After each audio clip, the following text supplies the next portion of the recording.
안녕하세요. 저는 30대의 돌싱녀가 된 여자입니다. 저는 극성인 시모와 돈 무서운 줄 모르는 남편에게 질려버려 이혼을 선택하게 되었는데요. 처음부터 남편이 이혼을 하게 만들 만큼 최악의 인간이었던 건 아니었어요. 저희는 결혼 생활을 할 때 각자 번 돈은 알아서 관리하고 있었는데요. 그걸 제안한 사람이 다름 아닌 남편이었어요. 결혼을 준비하기 시작할 때 남편이 제일 처음 저에게 제안한 것이 돈 문제였어요. 자기야, 우리 결혼하게 되면 돈은 어떻게 관리할 거야? 돈 관리? 글쎄, 따로 생각해 본 적이 없는데. 왜? 따로 생각해 둔 게 있는 거야? 내 생각엔 돈 관리는 따로 했으면 좋겠어. 주변에 결혼한 친구들 보니까 양가 부모님들 챙기는 것 때문에 많이들 싸우더라고. 그게 다 돈 관리를 같이 해서 일어난 문제잖아. 하긴 내 주변에도 그런 것 때문에 많이들 싸우더라. 누구 집에 뭘 더 얼마만큼 해줬다면서 섭섭하다고 싸우더라고. 맞아. 그러니까 우린 애초에 그럴 필요 없이 돈 관리 따로 하면서 각자 집은 알아서 챙기자. 생활비는 한 통장에 모아서 같이 쓰고 적금 같은 것도 같이 들긴 하는데 나머지 돈은 알아서 관리했으면 해. 어때? 난 괜찮아. 그렇게 하자. 사실 처음엔 좀 치사하다는 생각이 들기도 했어요. 아무래도 남편의 연봉이 저보다 더 높은데 돈을 따로 쓰자고 하니 치사하다는 생각이 약간 들기도 하더라고요. 하지만 남편의 말처럼 우리 부모 챙기는데 다른 사람 눈치 보지 않아도 된다는 점에선 꽤 괜찮은 제안인 것 같아 군말 없이 받아들이기로 한 것이었죠. 그렇게 결혼을 하고 난 후 저는 회사를 계속 다니게 되었고 남편은 재택근무 중이었는데 살림은 각자 상황에 따라 할 수 있는 것을 나눠서 하고 있었어요. 상황에 따라 남편이 시간이 돼 식사를 차리면 제가 뒷정리와 설거지를, 남편이 빨래를 하면 제가 건조를 하고 나머지 정리를 하는 식으로 말이에요. 그런 생활이 저희에겐 꽤 합리적이라 생각했는데 시모에겐 그렇지 않은 모양이었어요. 이 사실을 안 시모가 노발대발 화를 내기 시작하더니 결국 극성을 부려 저희 집 근처로 이사까지 와버렸으니까요. 나 이사했다. 너희 집 근처로. 네? 이사요? 언제 이사까지 하셨어요? 지난주에 했어. 마침 근처에 괜찮은 집이 있길래 그냥 급하게 해버렸지. 정리도 다 했으니 와서 뭐 할 필요도 없다. 그런데 내가 우리 아들하고 통화하다 들었는데 우리 아들도 살림 살고 있다는 게 사실이니?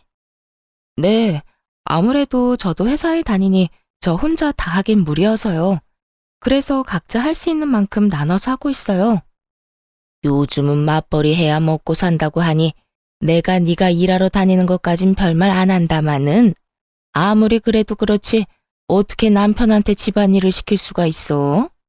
우리 아들도 집에서 얼마나 힘들게 일하는데 내가 진짜 우리 아들 청소기 밀고 밥해야 한다는 소리 듣고 얼마나 놀랐으면 그 길로 20년 살던 집을 팔고 이사를 했겠어? 아니 어머님, 그런데 살림이랑 이사랑 무슨 상관이 있을까요? 몰라서 묻니? 내가 가까이 살아야 왔다 갔다 하면서 우리 아들 대신 살림 살아줄 거 아니니? 괜히 기대할까봐 하는 말인데 네 몫은 네가 하거라. 난 딱 우리 아들 몫만 해줄 거야. 이 말을 듣는데 상황이 너무 어이가 없어 말문이 다 막히더라고요. 그 와중에 제 몫은 알아서 하라는 말도 황당하긴 매한가지였고요.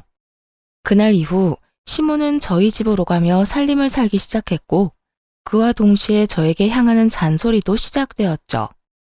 예, 너는 집에서 음식은 어떻게 해먹니? 냉장고가 왜 이렇게 텅텅 비어 있어? 필요한 거 있으면 그때그때 장을 봐와서 해먹으니까 냉장고가 그득할 일이 잘 없죠.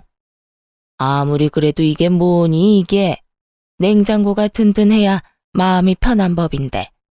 이건 뭐 냉장고 문 열 때마다 내가 한숨만 나온다. 먹지도 않을 재료 냉장고에 쟁여놓으면 뭐해요. 큰 마트가 멀리 있는 것도 아니고. 조금만 걸으면 아파트 정문에 있는걸요. 그리고 요즘엔 식재료 배달도 다 돼서 저희는 불편한 점이 전혀 없어요. 너희는 그럴지 몰라도 난 불편하니 이번 쉬는 날엔 장부터 봐서 다 채워놓거라. 생선도 사다가 올려두고 고기도 부위별로 사다 놓고 채소도 마찬가지야. 여러 가지 다 쟁여놔야 그때그때 손 가는 대로 꺼내서 먹을 거 아니야. 이쯤 되니 고마운 마음은커녕 마음이 불편해 오더라고요. 다 해먹지도 않을 식재료를 사서 채워 놓으라는 강요부터 해서 집안에서 머리카락이 떨어질 수도 있는 건데 제 머리카락이 바닥에 떨어져 있는 날이면 불같이 화를 내며 전화가 오니 정말 일이 손에 잡히지 않는 지경이었어요. 저는 결국 남편에게 불편하다고 말을 꺼내게 되었고 이런 저의 마음을 이해해 줄 거라 생각했던 제 예상과는 달리 남편은 조금 뿌르퉁한 반응을 보이더군요. 여보, 나 사실 어머님 이렇게 오셔서 집안일 해주는 거 불편해. 뭐? 왜? 혹시 당신 집안일을 해주지 않아서 그러는 거야? 우리 엄마가 딱 내 일만 해주고 가서 섭섭해서 그러는 거지? 내 일은 내가 하면 되는 건데 그런 거로 뭐가 섭섭해. 그런 게 아니라 어머님이 오시는 날마다 나한테 계속 오라고 한단 말이야. 퇴근하고 와서 어머님 잔소리 듣는 것도 힘든데 그보다 더 힘든 건 일하는데 전화로 잔소리 하시는 거야. 그런 날엔 일도 손에 안 잡히고 마음도 너무 불편하다고. 그러니까 당신이 말 좀 잘해봐. 앞으로는 안 오셨으면 한다고 말이야. 아무리 그래도 나 도와준다고 이사까지 했는데 어떻게 오지 말라고 해. 그러지 말고 당신이 좀 참아. 좋게 좋게 생각해달란 말이야. 나 사실 집안일하는 거 힘들었어. 같이 해야 하는 일이니까 나도 집에서 일하면서 중간중간 했었는데 그만큼 집중도 안 되고 나름 힘들었다고. 그런데 엄마가 와서 도와주면서 일에 집중도 더 잘 되고 일할 시간도 늘어서 그만큼 능률도 좋아졌어. 그까진 남편이 뭐라고. 제 일엔 지장이 되지만 남편의 일에 도움이 된다고 하니 또 마음이 약해지더군요. 그럼 당신이 잘 말해서 나 회사에 있을 때 전화는 하지 말라고 해줘. 좋게 말할 수 있으면 잔소리도 좀 하지 말라고 해주고. 내가 정말 잘못해서 듣는 소리면 나도 그러려니 하겠지만 솔직히 어머님이 나한테 하는 말은 전부 어머님 살림 습관에 우리 살림을 맞추라는 강요에 가깝잖아. 여긴 엄연히 우리 공간이고 우리 스타일이 있는 건데 어머님 마음대로 어머님 뜻대로 다 하려는 거 싫어 난. 그 정도는 해줄 수 있지? 그래, 알겠어. 내가 그 정도는 엄마한테 잘 이야기해 볼게. 그러니까 당신도 조금만 참아줘. 남편은 잘 말하겠다며 호언장담을 했지만 어떻게 뭘 잘 말한 것인지 시모의 잔소리는 더욱 심해져만 가더군요. 시모가 집안일을 돕는다고 해서 저에게 조금이라도 도움이 되었다면 저 역시 심해지는 잔소리를 더 참았겠지만 시모는 남편이 평소에 하던 일 조금과 남편의 밥만 챙길 뿐 저에게 그 어떤 도움도 되지 않았어요. 그러면서 제게 하는 잔소리는 그야말로 일장연설이었죠. 그날은 화장실이 문제였는데 회사에서 바쁘게 일하고 있는데 시모에게 전화가 와 남편이 혼자 쓰는 화장실이 더럽다며 노발대발 화를 내기 시작하더군요. 넌 도대체 집안일을 어떻게 하는 거니? 화장실 청소는 도대체 언제 했길래 저 모양이야? 세제 뿌려서 뜨거운 물로 욕실 싹 씻어내고 물기 없게 말리든 닦아내든 해야 할 거 아니니? 곰팡이 피지 않게 구석구석 칫솔로 잘 씻어내고 말이야. 어머님, 거실 화장실은 남편이 주로 써서 남편이 청소해요. 제가 쓰는 안방 화장실은 제가 씻으면서 매일 정리하고요. 부부끼리 네 화장실 내 화장실이 어딨어? 요즘 애들은 이해가 안 된다 정말.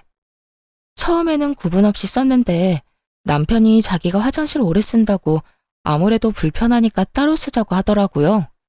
그러면서 남편이 각자 쓰는 화장실은 각자 정리하자고 했고요. 넌 네 남편이 시키면 뭐든 다 할 거니? 남편이 화장실 청소 각자 하자고 해도 이렇게 지저분하면 청소라도 좀 해줘야 할 거 아니야. 남편이 저는 거실 화장실엔 발길도 못하게 하는데 제가 더러운지 깨끗한지 어떻게 알겠어요? 그리고 저도 일하랴 집안일 하랴 여러모로 힘들다고 말씀드렸잖아요. 거기에다 요즘은 틈만 나면 어머님이 이렇게 전화하셔서 뭐라고 하시는 바람에 일에 지장도 있다고요. 그러니까 제발 이런 문제로 일하는 시간에 전화하지 말아주세요. 부탁 좀 드릴게요. 저는 그대로 전화를 끊어버렸고 일하는 내내 정말 화가 가라앉지 않더라고요. 그까짓 화장실 청소 좀 해주는 거 어렵지 않습니다. 그런데 시모에게 말했던 대로 거실 화장실엔 아예 발길도 못하게 하는데 제가 그 청결 상태를 어떻게 알고 청소를 해주나요? 그리고 남편 대신 일해준다고 저희 집에 들락날락 하는 사람이 왜 화장실 청소는 저에게 시켜대는 걸까요? 제가 무슨 화장실 청소나 하려고 결혼한 것도 아니고 정말 화가 쉽사리 가라앉지 않더라고요. 전 기분이 상할 대로 상해버린 채로 퇴근을 하게 되었고 집으로 들어서자마자 남편에게 이렇게 말했어요. 당신 화장실 청소 좀 해. 화장실? 웬 화장실? 지금 바빠서 그러는데 바쁜 것만 끝내놓고 할게. 그래놓고 또 잊을 거잖아. 그러지 말고 지금 해. 아, 진짜. 오늘따라 왜 이래? 각자 화장실 청소는 각자 알아서 하기로 했잖아. 그랬지. 그랬는데 어머님이 나한테 오늘 또 전화 왔더라. 당신 화장실이 그렇게나 더러운데 왜 청소 안 해주냐고. 그러니까 당장 청소부터 해. 그리고 내가 다시 한번 말하는데 어머님한테 다신 나 회사에 있을 때 그런 전화 하지 말라고 해줘. 나도 낮에 말했는데 아무래도 내 말을 들으실 것 같지가 않아서 말이야. 남편은 저와 눈도 마주치지 않고 알겠다고 하며 화장실로 가버리더군요. 그런 남편의 모습에서 기분이 나빠졌음을 눈치채지 못한 건 아니었지만 그러거나 말거나 달래주고 싶은 마음도 들지 않더라고요. 제가 조금이라도 잘못했다고 생각되었다면 어떻게 해서든 마음을 풀어주려고 노력했겠지만 그날의 전 잘못한 것이 단 한 가지도 없었으니까요. 그렇게 알게 모르게 작은 신경전이 오가는 사이 어버이날이 다가왔어요. 저희 부모님은 가진 것에 비해 검소한 편이셨는데 집안엔 가전, 가구들이 대부분 짧게는 10년, 길게는 20년씩은 좋게 넘은 것들이었어요. 아무래도 그런 부분들이 신경이 쓰였던 전 쓰지 않고 따로 모아두었던 상여금으로 친정에서 가장 오래된 에어컨을 바꿔주기로 마음먹었고 에어컨을 휴대전화로 고르던 중 그 모습을 남편이 보게 되었어요. 에어컨? 갑자기 에어컨은 왜? 아니, 곧 어버이날이잖아. 친정의 에어컨 작년부터 시원치 않았는데 이 김에 바꿔줄까 해서. 그럼 우리 집은? 우리 집은 뭐 해줄 건데? 황당하더라고요. 애초에 돈 관리를 따로 하며 각자 집은 알아서 챙기자고 한 사람이 누군데 저런 질문을 하니까요. 남편은 친정에 용돈 한 번을 준 적이 없었고 오로지 시댁에만 생활비를 제외한 모든 돈을 쓰고 있다는 사실을 뻔히 알고 있어 그 황당함은 더욱 컸어요. 그것뿐만이 아니었어요. 남편이 상여금을 좀 많이 받은 일이 있었는데 그때 그 많은 상여금을 한마디 상의도 없이 시댁 휴가 비용으로 다 써버린 걸 알고 크게 한번 싸운 적도 있었죠. 그때 남편이 저에게 한 말을 아직도 기억해요. 우리 약속했잖아. 생활비만 제외하고 나머지 돈은 알아서 관리하자고. 거기에 상여금도 당연히 포함된 거 아니야? 당신도 상여금 받잖아. 그 상여금을 어디에 어떻게 쓰든 난 상관 안 할 테니까 나한테 뭐라고 좀 하지 마.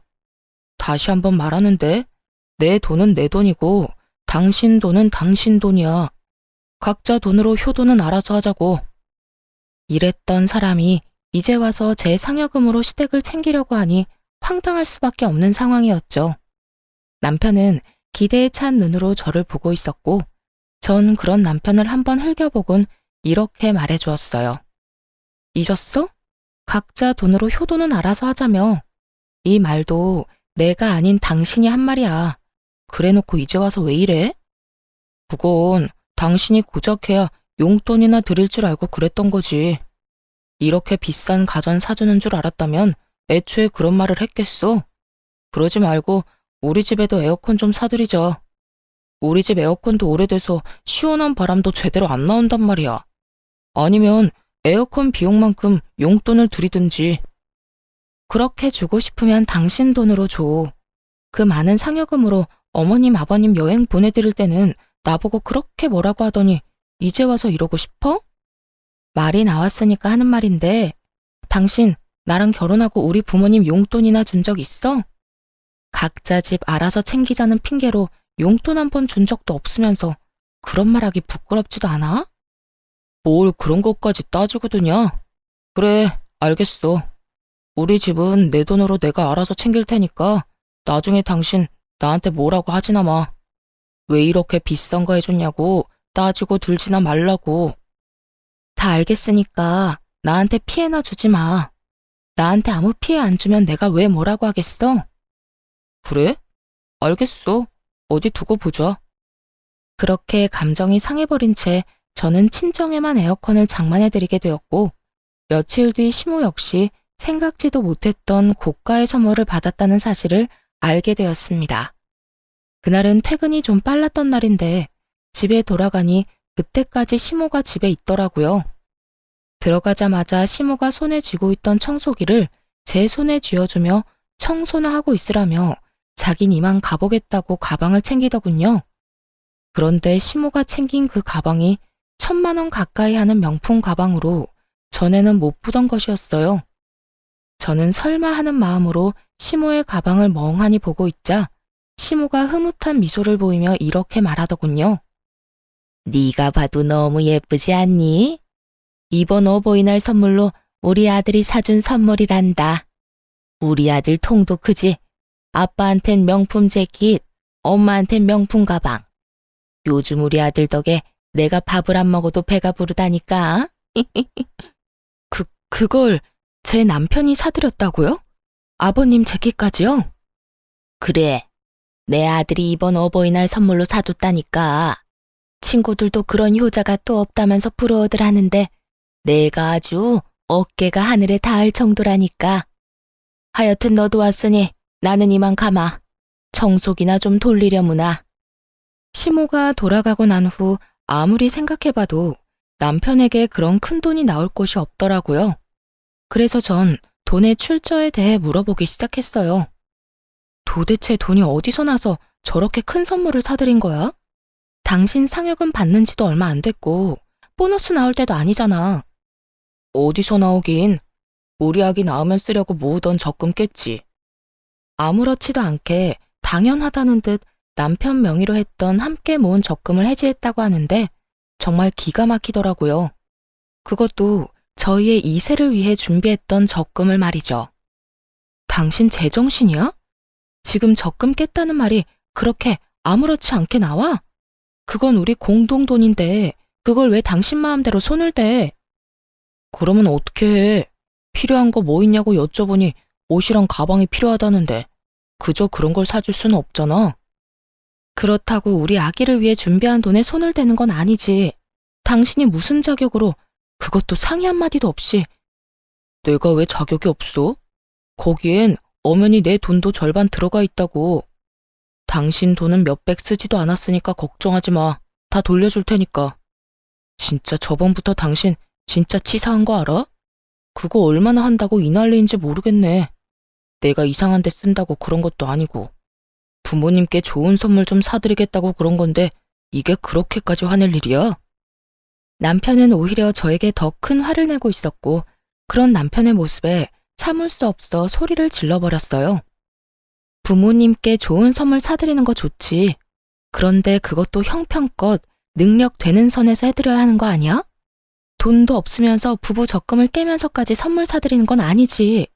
그것도 없으면 죽고 못 사는 것도 아니고 옷이랑 가방 사드리라고 아기 적금을 깼다는데 내가 화가 안 나게 생겼어?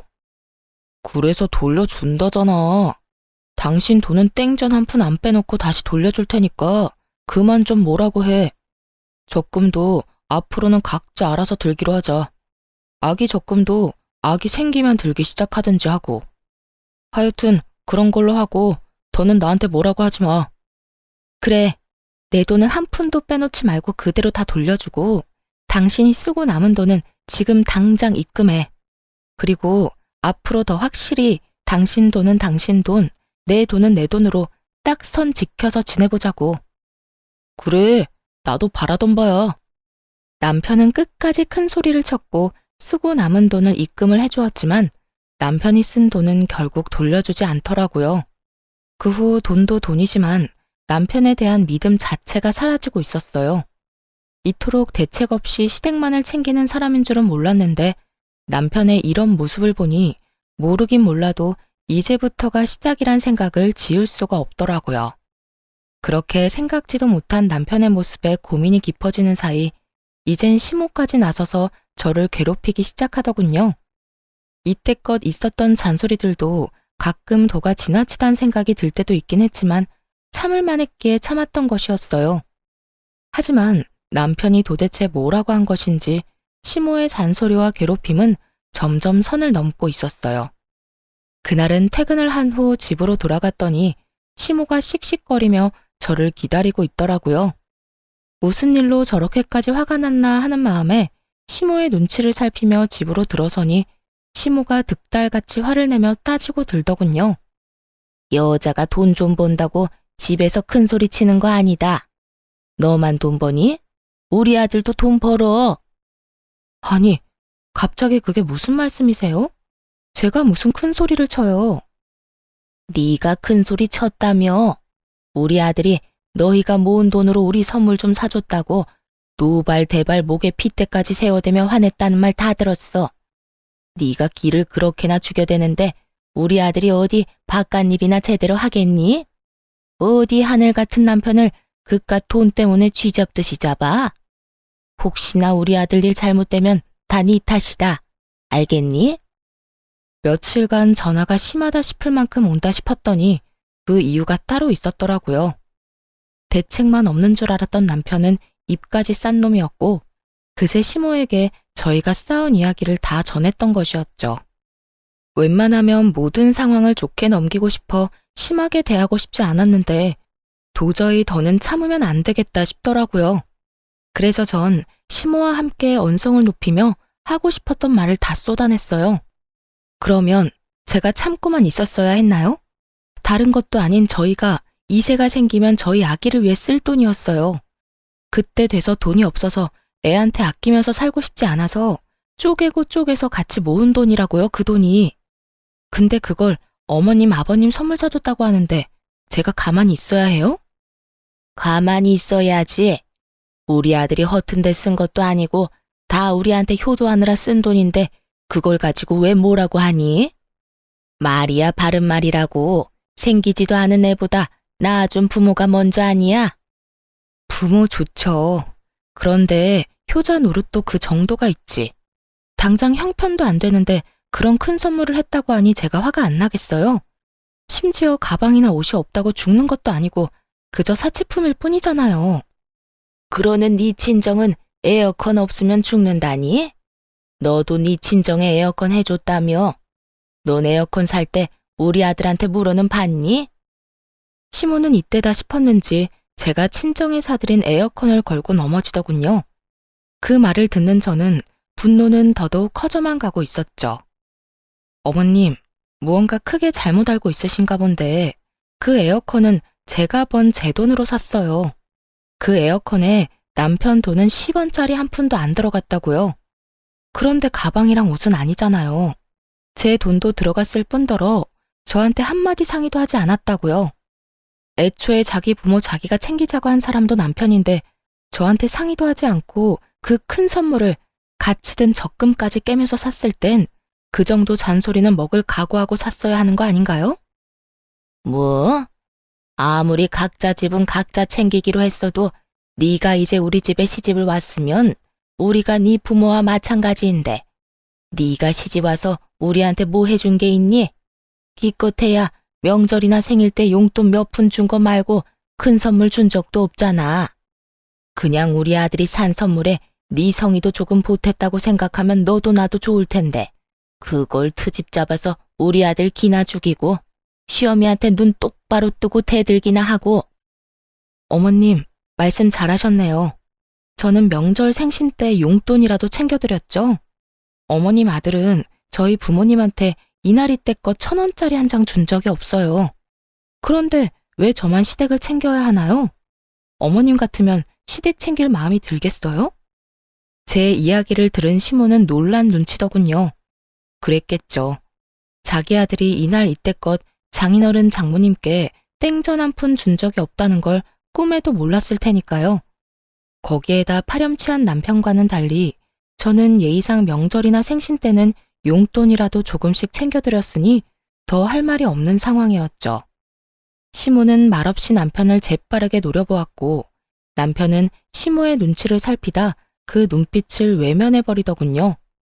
그렇게 시모의 일방적인 눈치 싸움이 끝나고 시모는 선물 사건에 대해선 더는 받아칠 말이 없는지 말대꾸하는 제 태도가 건방지다며 트집을 잡기 시작했어요. 네 지금 나한테 하는 이 태도만 봐도 지금껏 내 아들을 얼마나 어떻게 잡아댄 건지 잘 알겠다. 시어미한테도 말 한마디 지는 법이 없이 제 할 말을 다 하는데 남편한텐 더하면 더했지 못했을 리는 없었겠지. 네 친정에서 그렇게 가르치든 시어미한테 말대꾸나 하고 남편 기나 죽이라고 가르쳤냔 말이야. 시모는 결국 친정까지 들먹이기 시작했고 전 참을 수 없는 분노를 느끼며 더는 대화할 가치가 없다고 생각했어요. 어머님, 아무리 그래도 친정 이야기까지 꺼내는 건 아니죠.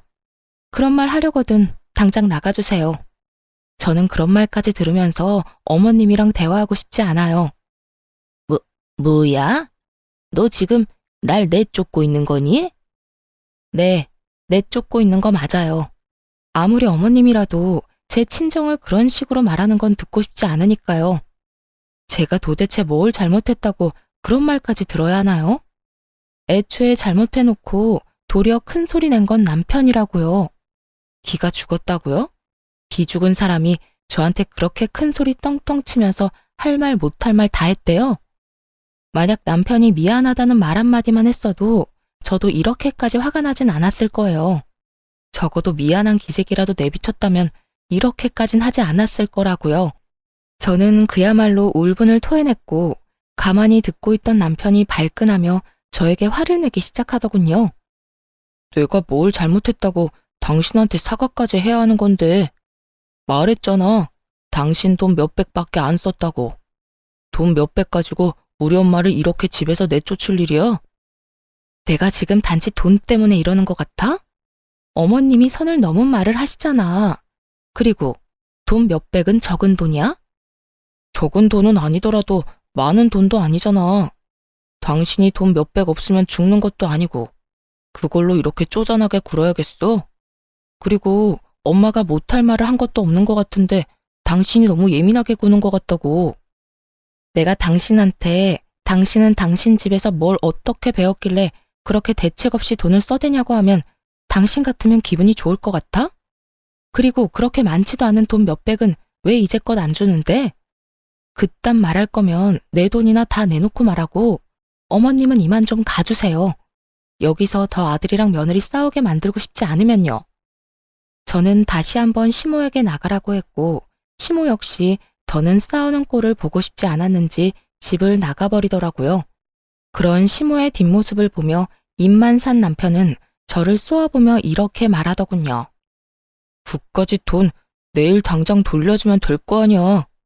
당신같이 독하고 냉정한 여자는 처음이다. 진짜 정 떨어진다고. 이렇게 말한 남편은 방으로 들어가 버렸고 그런 남편의 뒷모습을 보는데 이혼이 답이라는 생각이 들더군요. 이미 틀어질 대로 틀어진 사이를 되돌리기란 어려워 보였고 그랬기에 앞으로 남은 저희 결혼 생활이 고달플 것은 피할 길이 없어 보였으니까요. 무엇보다 가장 큰 이유는 남편이 기본적으로 가진 생각이 이미 글러먹었고 그걸 고치고 싶은 의지도 생각도 남아있지 않은 상태였습니다. 그렇게 이혼을 결심하며 다음 날이 되었고 출근 준비를 하고 있는데 시모가 득달같이 집으로 찾아왔더라고요. 제가 문을 열어주자마자 시모는 돈다발을 제 얼굴에 던져버리며 고함을 고래고래 질러대기 시작하더군요. 얘따, 내 아들이 썼다는 네 돈. 내가 어젯밤에 집에 가서 니년 하는 꼬락서니가 워낙 어이가 없어서 잠도 한숨 못 잤다. 이 돈이 뜬 눈으로 밤을 지새우고 뽑아온 돈이다 이 말이야. 이제 됐니? 이제 됐냐고. 이제 그 건방진 입 좀 다물게야. 제가 돈다발을 맞고도 어이가 없어 아무 말도 하지 않고 있으니 시모는 그런 제 반응이 더 화가 난다는 듯 욕설을 뱉어내기 시작하더군요. 차마 입에 담지도 못할 말을 들어야 한다는 현실도 화가 났지만 더 화가 나는 것은 남편이었어요. 이 모든 광경을 처음부터 보고 있던 남편은 말리기는커녕 시모의 행동이 통쾌하다는 듯 고개를 끄덕이며 입가에 미소를 짓고 있더라고요. 그 순간 더는 고민할 필요도 없이 이혼을 해야겠다고 결정을 내리게 되었고 지체할 것도 없이 바로 이혼을 말하게 되었어요.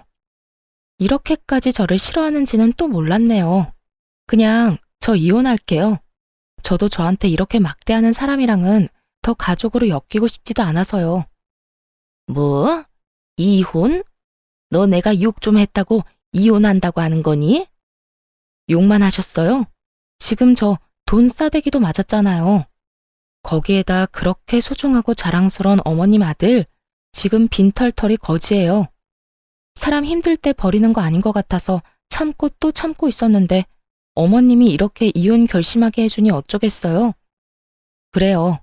아무래도 남편이 돈을 끝까지 주지 않는 것도 그렇고 생활비도 어느 순간부터 제대로 넣지 않는 것이 이상해서 알아보니 남편은 어버이날이 되기 전에 회사를 그만뒀더군요.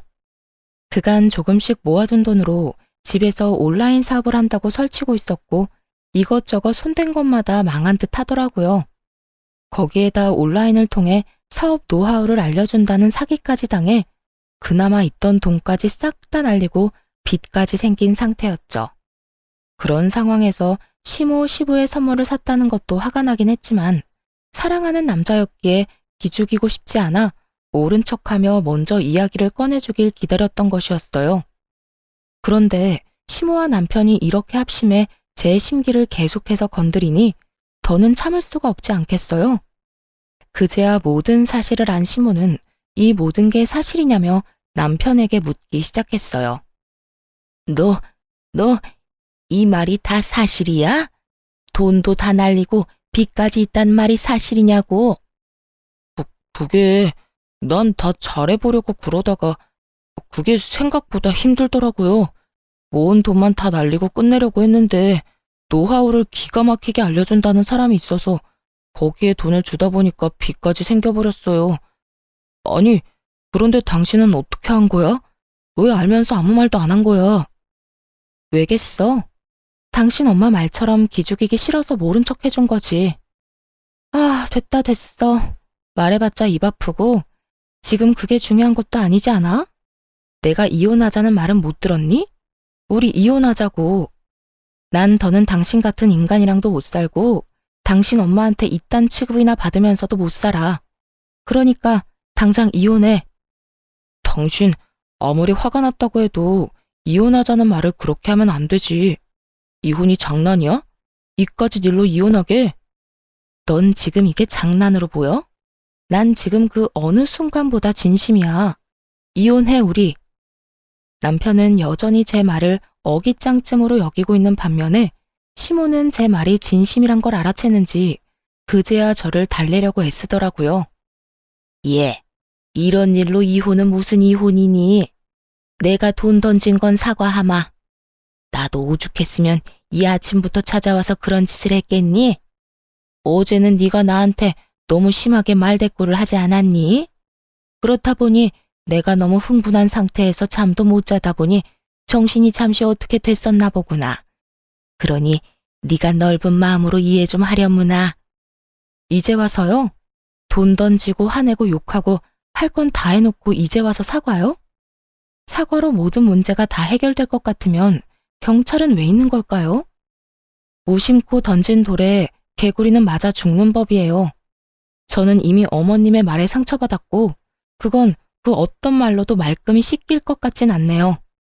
아가, 그러지 말고 이 늙은 시어미가 잠시 노망이 났었다고 생각하고 너그럽게 이해해주면 안 되겠니?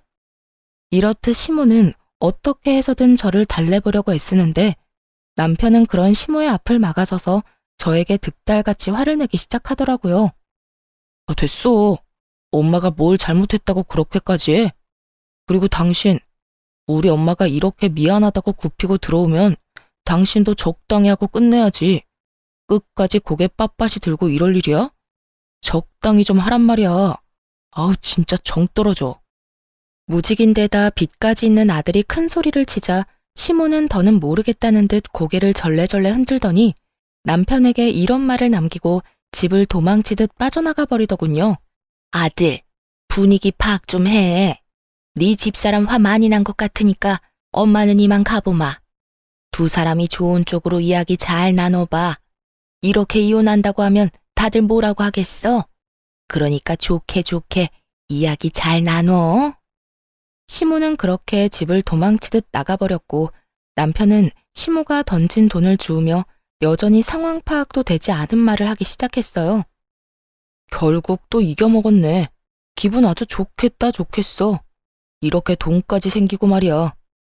내가 당신이 화가 많이 난 것 같아서 이 돈까지 주워주는 거야. 세상에 이런 남편이 어디 있냐? 시어머니를 뻑하면 집에서 쫓아내는 와이프한테 땅바닥에 떨어진 돈까지 주워주는 남편이 어디 있냐고. 당신은 나한테 진짜 잘해야 해. 내가 이번에 사업이 좀 잘못되어서 그렇지. 그것만 빼면 나 같은 남편 또 없다고. 눈치가 없는 것도 모자라 큰 착각에 빠져 허우적거리고 있는 남편 놈을 보고 있자니 정말 웃음이 다 나더라고요. 도대체 이런 인간 뭐가 좋다고 이때껏 참고 살았나 싶어 저 스스로가 한심하기도 했고요. 그렇게 여러 가지 생각을 하던 저는 여전히 돈을 줍고 있는 남편을 내려다보며 좀 더 확실하게 말해주었어요. 당신 엄마가 우리 집에서 도망치듯 가는 꼴을 보고도 모르겠니? 나 이혼하자는 말 진심이야. 뭐? 정말 이혼하자고? 이까진 일로? 당신한테는 이까진 일일지는 몰라도 난 아니야.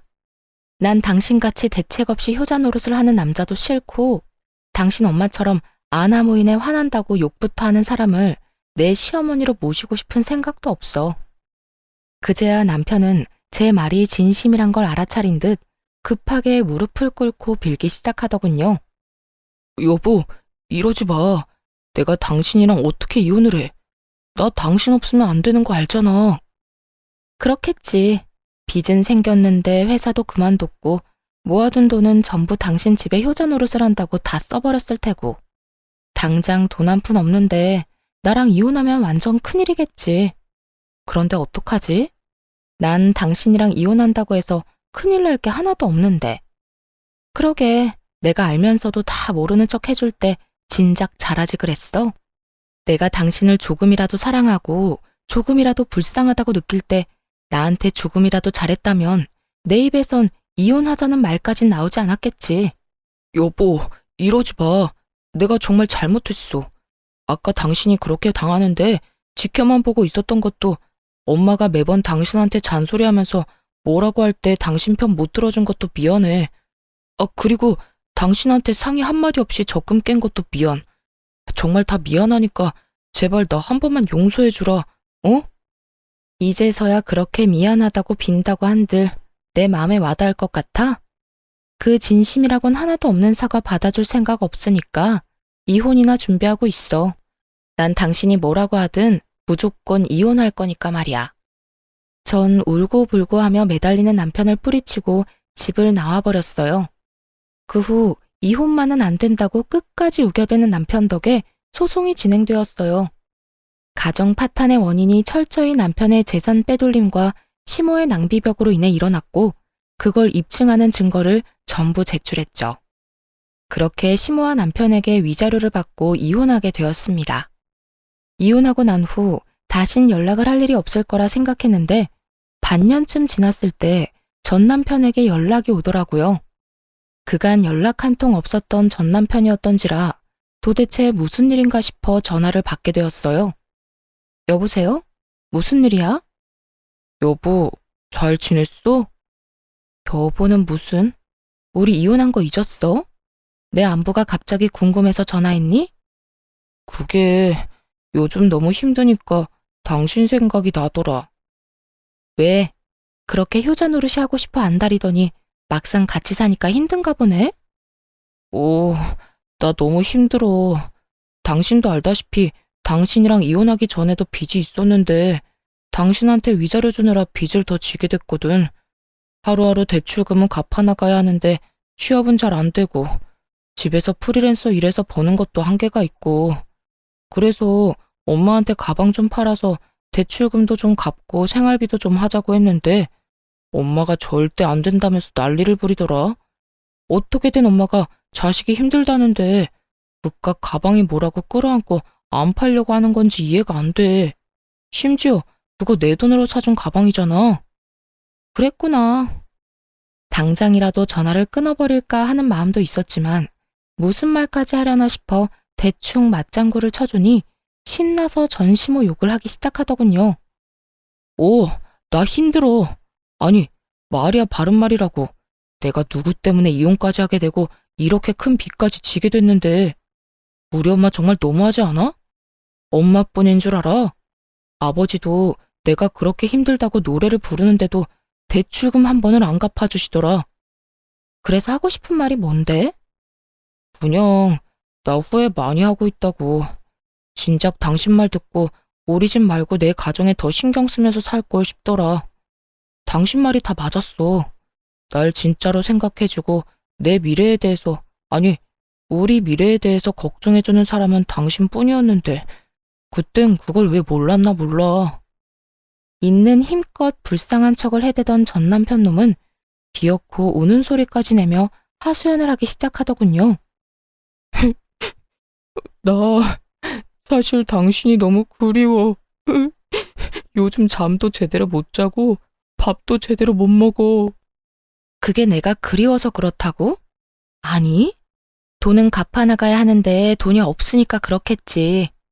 오늘 이렇게 전화한 것도 나한테 동정심이라도 자극해보려고 그러는가 본데 꿈 깨. 난 당신한테 낭비할 동정심 같은 건 없으니까 말이야.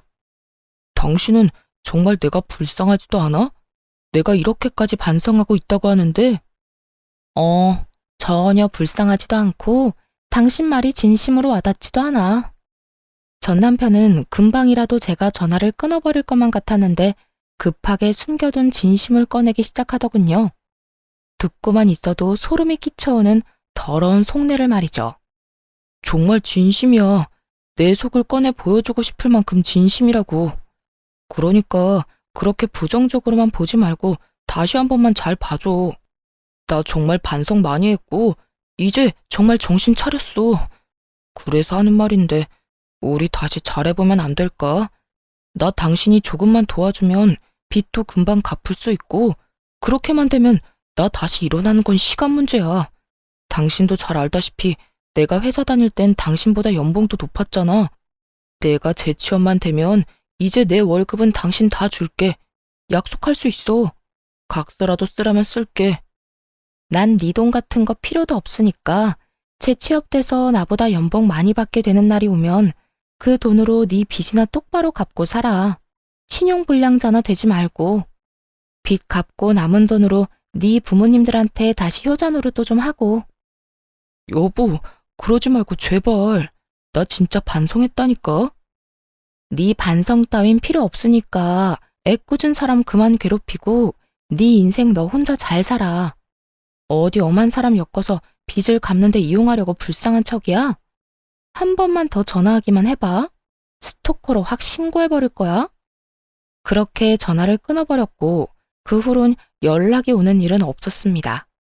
그렇게 있을 때 잘할 것이지 백수된 것도 참아주고 빚쟁이가 된 것도 모른 척 해준 여자를 놓친 것을 한평생 후회하며 살았으면 좋겠다 싶었네요. 저는 잘 지내고 있어요.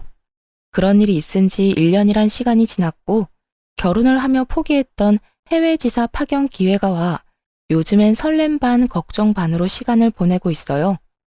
새로운 곳에서 저 혼자 다시 시작해야 한다는 것이 조금 무섭긴 하지만 부모님께서 이참에 잘 됐다며 더 큰 세상에서 더 많은 것을 보고 경험한 후 다시 돌아오라고 응원해 주시더라고요. 그 응원에 힘입어 열심히 적응해 보려고요. 이참에 새로운 곳에서 새로운 출발을 해보는 것도 저에게 좋은 터닝 포인트가 되겠지 하는 생각만 하고 있는 중이랍니다. 이렇게 이혼을 해도 제 인생엔 아무런 문제 없이 더 좋은 기회들이 생겨나는데 그땐 왜 그렇게 참고 살았나 모르겠어요. 지금 생각하면 참 바보 같은 생각인데, 이혼을 할 때까지만 해도 이대로 내 인생이 모두 무너져 버리면 어쩌나 하는 걱정이 크더라고요. 하지만 막상 이혼을 하고 나니 이혼녀 딱지쯤이야 별거 아닌 것이었고, 제 인생도 무너지지 않더군요. 물론 쉽게 내릴 결정은 절대로 아니지만, 그렇다고 해서 이혼이 무서워 그 모진 냉대와 욕설, 그리고 무능력하면서도 효자 노릇만 하는 남편을 참고 살 것은 아니었단 생각이 강하게 드는 요즘이네요. 저에게 있어 가장 크고도 높았던 이혼이란 산을 무사히 넘은 만큼 외국에 가서도 밥 굶지 않고 할 말은 다 하면서 잘 살아보려고요. 저 잘 해낼 수 있겠죠? 이로써 저의 사연도 끝이 났네요. 긴 이야기였는데도 불구하고 끝까지 함께 해주신 모든 분 감사합니다. 좋은 하루 되세요.